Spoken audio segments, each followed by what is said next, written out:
important for us to recognize that the world is watching. And I think, by the way, for all of us, whether we're in the Senate or the governor's homes or whether the president himself, you think of the line from Hamilton, history has its eyes on you. And I think in a setting like this, it's important to think about what the world is seeing, what history will see.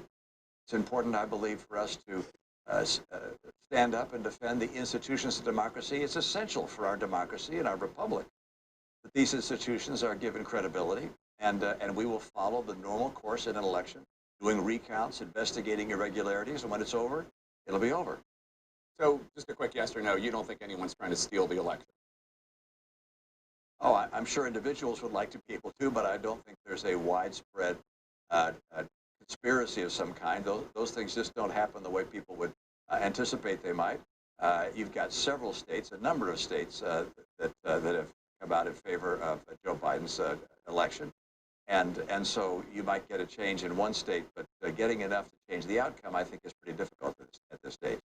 Speaking of history, you ran for president. You were the Republican nominee in 2012. You conceded to then President Barack Obama back then. I want to play a little bit of what you said in that speech. I have just called President Obama to congratulate him on his victory. His supporters and his campaign also deserve congratulations. The nation chose another leader, and so Ann and I join with you to earnestly pray for him and for this great nation.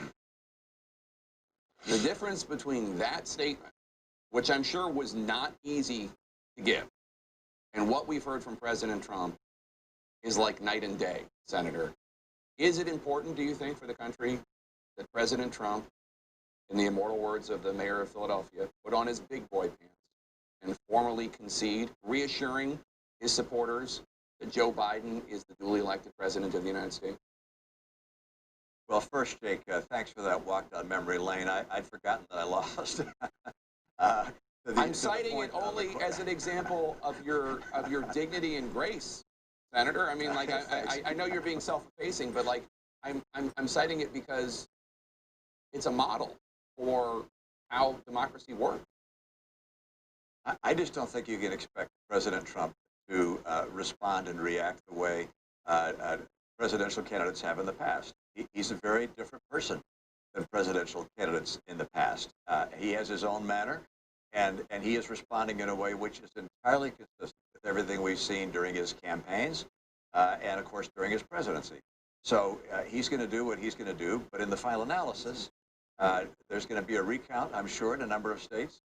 There will be investigation carried out, and there will be a resolution in the courts if necessary. And when that's all said and done, the president doesn't have a choice. People think, well, gosh, can we remove him from office? You don't have to remove him from office. If he does not win on a legitimate basis, why then he ceases to be president when Joe Biden is sworn in. It's as simple as that. So I would prefer to see the world watching a more graceful departure, but that's just not in the nature of the man. President-elect Biden said last night that he has a mandate basically to compromise. Take a listen. The refusal of Democrats and Republicans to cooperate with one another. It's not some mysterious force beyond our control. It's a decision, a choice we make. And if we can decide not to cooperate, then we can decide to cooperate.